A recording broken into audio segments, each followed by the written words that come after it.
Simba es un proyecto gratuito de promoción de la lectura. Ayúdanos a que nuestros libros lleguen a más gente compartiendo lecturas en las redes sociales. Si puedes y quieres, también puedes hacer una donación para mantener el proyecto y posibilitar que nuestra biblioteca siga creciendo. La última calaverada. Pedro Antonio de Alarcón. Cuento índice. Primero tengo la seguridad, dijo el marqués, encendiendo otro cigarro, de que, si se examinara a la vida de todos los grandes calaveras arrepentidos, se encontraría que perdieron su última batalla. Quiero decir, que su última calaverada fue un chasco, una derrota, un Waterloo. ¿Qué reaccionario es este marqués? Miren ustedes con qué arte, en el símil de que se ha valido, la virtud hace el papel de la Santa Alianza, restauradora de Luis XVIII y del antiguo régimen. También se podría decir, replicó el preopinante, que, en mi símil, la virtud hace el papel de la árida roca de Santa Elena, dado que ese fue el camino que tomó Napoleón después de su derrota pero no lo tomó sino a la fuerza, señor marqués, e intentó muchas veces escaparse. Pues entonces, duque, prescindamos del símil. En cambio estoy más decidido que nunca a sostener mi tesis. Nadie ha dejado de ser calavera al día siguiente de un triunfo. Todos los Lovelaces se han abrazado a la virtud al día siguiente de un descalabro. Marqués, exclamó el general décimo, que hasta entonces había callado. Mucho insiste usted en esa idea, lo cual me hace presumir si hablara por experiencia propia. Usted fue muy calavera en su juventud. Nada más que lo puramente necesario. Y luego, de pronto, se convirtió en hombre de bien cuando aún podía aspirar a nuevas glorias y, ya lo creo. Todavía no contaba 30 años cuando me retiré del mundo y me casé con Eloísa y no esperé, como Carlos estar lleno de reumas para abandonar los campos de batalla. Y, pues vamos a ver. Compruébenos la tesis, contándonos la derrota que precedió a su retirada de Ayuste. Sí, y que la cuente. Con muchísimo gusto, señores. ¿A qué viejo no le agrada recordar sus campañas amorosas, aun aquellas en que fue poco afortunado? Perfectísimamente me acuerdo del hecho que determinó mi abdicación. Y fue, en efecto, un descalabro horrible. Providencial, por mejor decir. Porque os advierto que no me derrotó ningún hombre más agradable que yo a la verdad de que se trataba. Ni menos me derrotó el desdén de esta. Ni tampoco me derroté yo a mí mismo y... Bravo, marqués. Esa última frase es digna de la corte de Luis XVI. No quedó por mí en manera alguna y, prosiguió el marqués, mordiscando el cigarro. Me derrotó la providencia. Veamos.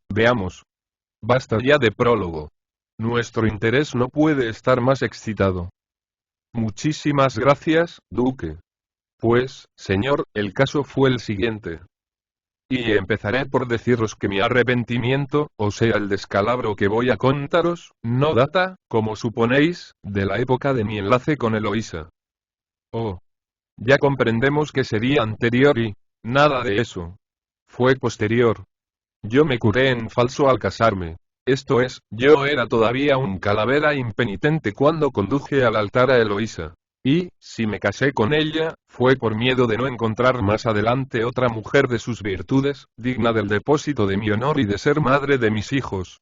Pero aún podía decir, la tedangue sin herba. Aún no estaba arrepentido. Aún no había formado propósito de enmendarme. Aún no había pasado por la susodicha derrota. El marqués chupeteó detenidamente el cigarro hasta reavivar su lumbre. Dio un suspiro, y continuó. Llevaba yo ya 3 años de casado con esa adorable marquesa que todos conocéis y a cuyo talento y bondad hacéis cumplida justicia y... oh, la marquesa es un ángel. Pues añadid que entonces era también joven y hermosa y lo será siempre. Exclamó el duque. Eloísa es la mujer que más me gusta hoy en Madrid. Y joven y lo es todavía. Agregó cierto pollo muy elegante. Eso se figura ella. Replicó el marqués, muy orgulloso y contento. Pero aquí, entre nosotros, debo deciros que tiene 45 años. A lo menos, yo la llevaba 10 cuando la conocí, y tengo 54 cumplidos y si me oyera. En fin, vuelvo a mi historia. Estaba yo en aquel tiempo, como sigo estándolo hoy, verdaderamente prendado de mi mujer. Reconocía todas sus bellas cualidades. Considerábame feliz en haber ligado mi vida a la suya. Proclamaba que el matrimonio tenía indudablemente muchas ventajas pero hoy había sido Calavera. Y, justamente, había yo sido Calavera. Y lo había sido, y aún me quedaba en el corazón algo de aquella satánica codicia del bien ajeno, que constituye el carácter de todos los conquistadores de pueblos y de mujeres. Soberbio. Edificante. Está hablando como un libro, señor Marqués y era prosiguió este, contemplando de un modo melancólico la ceniza de su cigarro.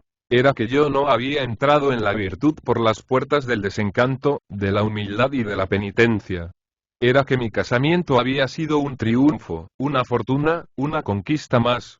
Era que Dios no me había hecho caer del caballo como a San Pablo. Sublime, Marqués, sublime. Parece que me explico, exclamó el relatante, riéndose, y derribando con el meñique la mencionada ceniza. No me llamará usted hoy epicúreo, señor duque. No decimos nada. Continué Pues señor, a los 3 años de matrimonio, recuerdo que un día de canícula, principié a sentir que retoñaba en mi corazón el calaverismo. El fantasma de la otra, de la mujer ajena, de la mujer nueva, del fruto vedado, comenzó a hacerme guiños en el sereno horizonte de mi paz doméstica. Yo quisiera desamortizarme. Empecé a decir para mi capote. Yo quisiera reivindicarme, recuperarme, resucitar. Probarme a mí mismo que soy todavía un hombre peligroso, capaz de inspirar una pasión en activo servicio, y demostrar al diablo que, si hasta aquí he resultado un modelo de maridos fieles, ha sido por mi gusto, no por necesidad ni decadencia. Que no me morí al casarme. Que soy libre de hecho. Que aún vive Pelayo. Que puedo escalar las murallas de mi cárcel cuando me acomede, y que si habito en ella no es como forzado de la virtud, sino como voluntario de mi mujer. Al poco tiempo de ocurrírseme todas estas atrocidades, hijas de mi impunidad, parecióme que la suerte, que el destino, que el hado, que el numen en que creen los jugadores y cuantos no se atreven a hacer a Dios cómplice de sus proyectos, se había puesto de mi parte y me proporcionaba la ocasión de realizar el acto de independencia porque suspiraba todo mi ser y, redoblad ahora vuestra atención, que va a salir la heroína del drama. Y vivía yo con Eloísa en el campo, en las cercanías de Bayona, en uno de aquellos chalets que tanto abundan allí y que se alquilan por la temporada de verano. Hallábase situado el nuestro en la carretera que conduce a Pau. Todavía no había ferrocarriles en el mediodía de Francia. Precisamente había sido en aquella especie de quinta donde había yo concebido, a priori y en abstracto, la pícara idea de faltarle solemnemente a mi cara mitad. De tener una aventura en toda forma, previa a la correspondiente conquista. De aumentar un nuevo laurel a los de mi borrascosa juventud. La soledad, el espectáculo de la pagana naturaleza y la rápida visión de las hechiceras veraneadoras y bañistas que pasaban por delante de nuestra solitaria vivienda, en soberbios carruajes, dirigiéndose a otros puntos del Pirineo, contribuyeron sin duda a sacarme de mis casillas. El campo y sobre todo el campo de Francia, tan poblado de divinidades mitológicas con medias y corsé, es el más terrible enemigo del matrimonio. La seda, en el silencio de los bosques, cruje de un modo que causa vértigo y, en tal situación, pues, supe que una antigua novia mía, gaditana, con quien estuve para casarme, y cuya mano no llegué al fin a pedir, solo porque me permitió besársela varias veces cuando la llevaba del brazo, escoltada por una tía suya, viuda, y por un antiguo amigo de esta, desde cierta tertulia inolvidable hasta la casa en que vivía. Casa cuya pícara llave no pude adquirir nunca, no por falta de voluntad de la niña, me parece a mí, sino por sobrare vigilancia de la vieja y... Escupa Marqués, que se ahoga. Descuidad, que no os diré el verdadero nombre de la interesada. Pero para entendernos, bueno será que la llamemos Antonia, Josefa, Dolores, en fin, como queráis. Preferimos Antonia. Es muy bonito nombre y nombre romano, clásico, propio de estatuas semidesnudas y, pues bien, repito que Antonia habría llegado tal vez a convertirse de mi futura en mi pretérita, si yo le hubiese dedicado más tiempo, o si la tía nos hubiera dejado más espacio. Y que un hombre de mis circunstancias no debía, ni pudo, o, por mejor decir, no quiso llamar esposa suya a mujer que le merecía tal concepto. Porque habéis de saber que el verdadero calavera no se casa nunca con sus víctimas, ni con las que han estado abocadas a merecer semejante dictado. El calavera se casa con una santa como mi marquesa, o baja solterón a los profundos infiernos. Esos tenorios vulgares que acaban por pagar en la vicaría todo lo que deben al sexo contrario, poniéndose en manos de una equívoca hija de Eva que vengue a todas sus predecesoras, son unos calaveras apócrifos, unos impostores, unos falsos profetas del amor. A ver. DMV, lumbre, pollo. Y ustedes perdónenme estos entusiasmos de ultratumba. Y el hombre bien nacido no pierde nunca su amor platónico al arte. A más que la teoría que mantengo puede servir de advertencia a las incautas. Iba diciendo que por entonces supe que aquella mi antigua novia, casada ya a la sazón con un pobre amigo mío, de la especie predestinada, que, o no probó a besarle la mano a Antonia antes de pedírsela, yo era menos receloso y precavido que yo, habitaba en otro chalet solitario, situado en aquella misma carretera y a una legua corta del nuestro. No bien me enteré del caso procuré hacerme el encontradizo con su marido y con ella. Alegráronse ambos mucho de aquel encuentro y de aquella vecindad. Llevé a mi mujer a misa a la misma aldea en que solían oírla ellos. Hubo las presentaciones consiguientes. Me dieron 2 largas visitas y, es decir, nosotros almorzamos un día en casa de Antonia, y Antonia y su marido almorzaron otro día en la nuestra, y, con esto, fuimos ya los 4 mejores amigos del mundo. Mi pobre marquesa no sospechaba nada, y, sin embargo, la cosa no podía marchar más deprisa. La legüecilla que separaba los chalets andábase en menos de media hora, bien en el tilburi que tenían nuestros vecinos, bien en los caballos de silla que teníamos mi mujer y yo. Y en cuanto al camino del adulterio, puede decirse que Antonia y yo lo andábamos a paso doble, de tal manera, que ya estábamos tocando al término de tan criminoso viaje. Desde mi primer encuentro con ella conocí que recordaba aquellos besillos que en otro tiempo deposité yo en sus manos. Y, a mayor abundamiento, aproveché todos los descuidos de su esposo y de mi mujer para aumentar el catálogo de los antiguos y reverentes ósculos con media docena que pude plantarle en el carrillo izquierdo, otra media docena en el derecho, y uno de padre y muy señor mío en mitad de su perjura boca. Todo esto dando vueltas por nuestro jardín o por el suyo, mientras que su marido y mi mujer, con remordimiento lo digo, hablaban de floricultura, o se contaban lo muy felices que respectivamente los hacíamos Antonia y yo, y lo que no podían conseguir nunca los infelices era pasearse por las mismas calles de árboles que nosotros, y tal afán, aparente, poníamos nosotros en perseguir vilanos, a falta de primaverales mariposas. Porque estas escenas ocurrían a mediados de septiembre.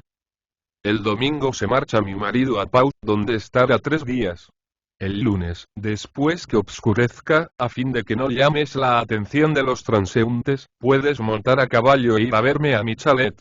Yo estaré en el jardín en el pabellón grande, que, según recordarás, se halla, lo mismo que este, al extremo de la verja y lindando con el invernadero.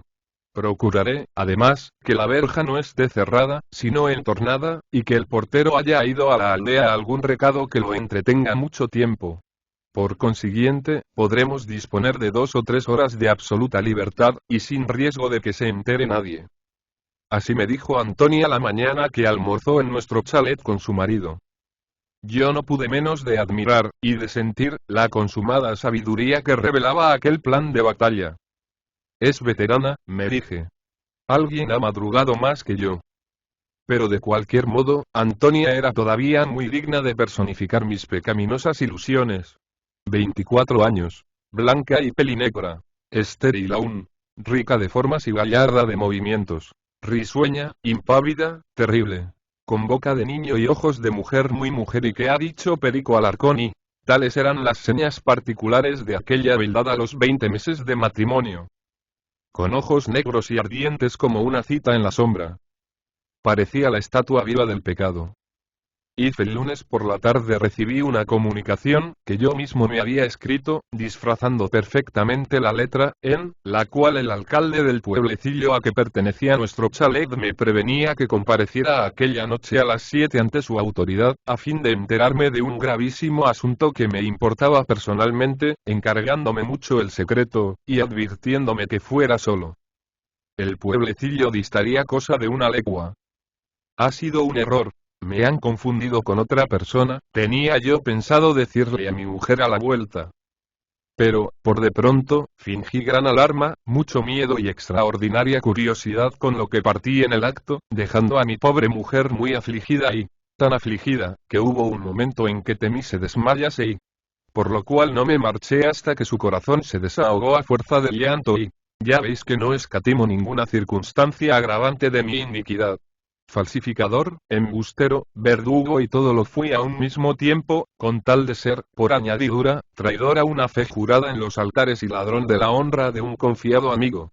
Total. 5 infamias. El auditorio se iba poniendo serio.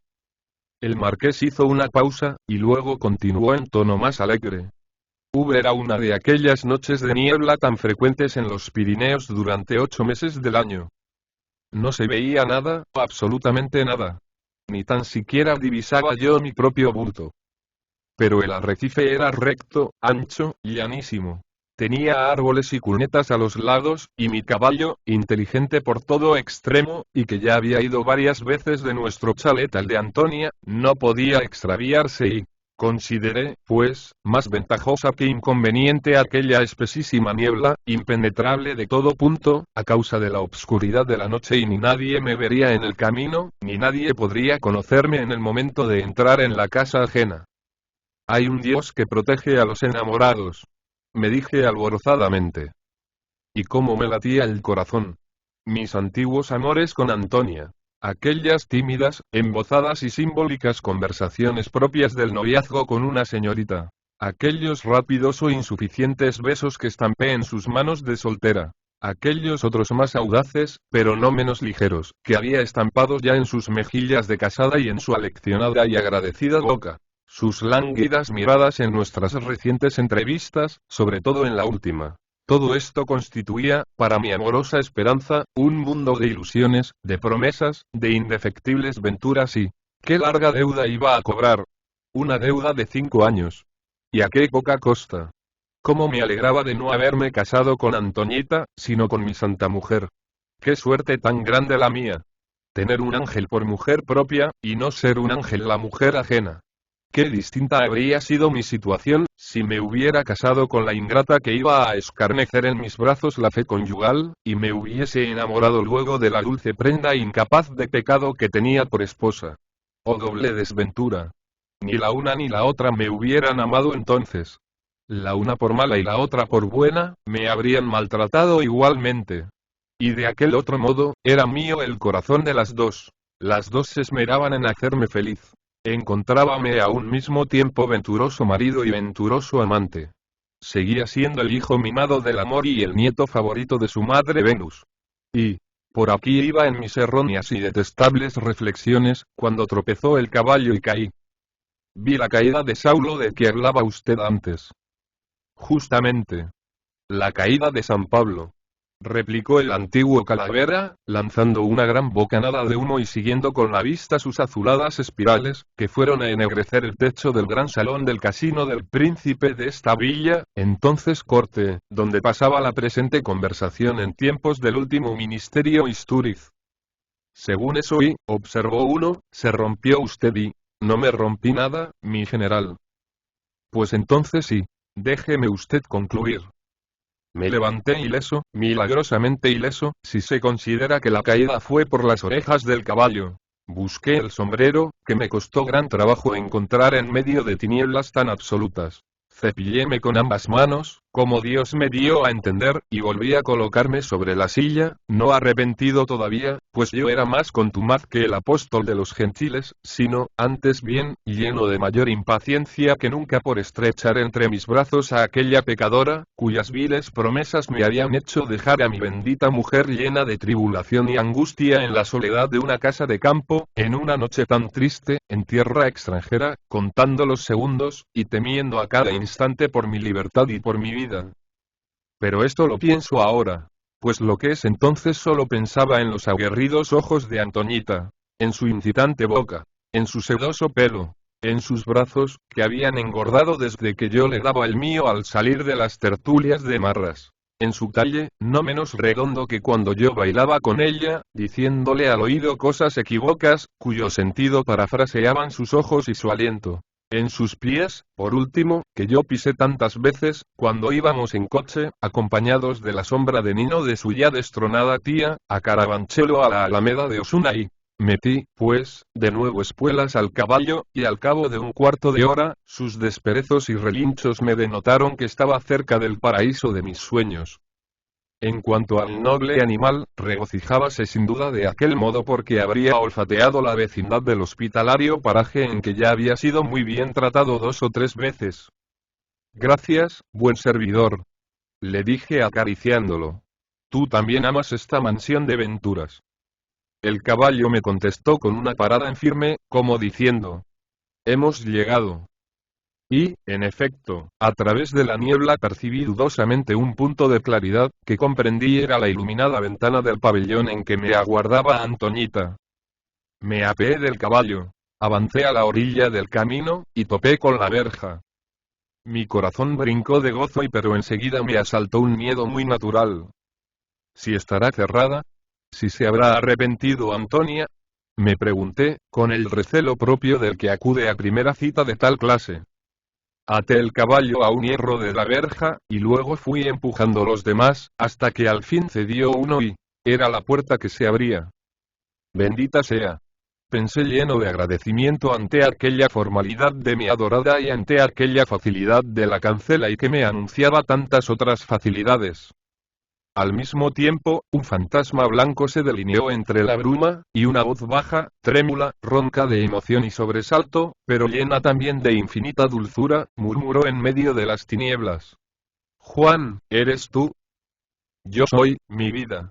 Le contesté alargando los brazos y palpé unos suaves y tibios hombros, y oí un gemido de placer, y una ardorosa cara, bañada en llanto, se apoyó en la mía. Y la misma dulce voz, más amante aún que al principio, pero menos velada ya por la inquietud, me dijo entre 2 cariñosos besos: ¡ay, Juan! Creí que no volvías nunca. Era mi mujer. Vi y sí, era mi mujer. Hallábame en mi casa, en mi propia casa, en el jardín de mi chalet semejante en un todo al de Antonia y al de todos los chalets del mundo. Cuando me caí del caballo y... comprendido. Interrumpió el duque. El animal se volvió, como hacen siempre todos en tal caso, en sentido contrario a la marcha que había seguido hasta entonces y, exactamente. Y, como yo, con el aturdimiento de la caída y con las vueltas que di para buscar el sombrero, me desorienté por completo y, eso es. Y el caballo prefirió regresar a casita, a seguir corriendo aventuras y, en una palabra, como yo tenía en aquel momento algo de animal irracional, no caí en la cuenta de que podía muy bien estar desandando lo andado. Bien. ¿Y qué? Termine usted su historia y esperamos el desenlace. ¿Y qué ocurrió después? Nada. Lo que ya he dicho, que estaba en mi casa, y que tenía entre los brazos a mi mujer, a mi buena Loísa, a vuestra amigota la marquesa y, bueno. ¿Pero qué hizo usted? ¿Qué dijo? Toma.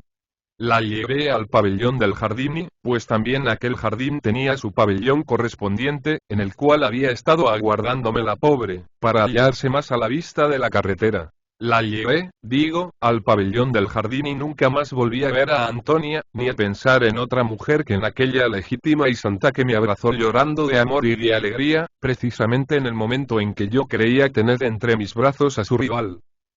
Pobre Antoñita, exclamó el duque. ¿Qué noche pasaría? Todos soltaron la carcajada. Vi por lo demás, concluyó el marqués, tirando el resto del cigarro, háganme ustedes el favor de considerar ahora el respeto que me causaría desde entonces aquel caballo que me había vuelto a la senda de la virtud.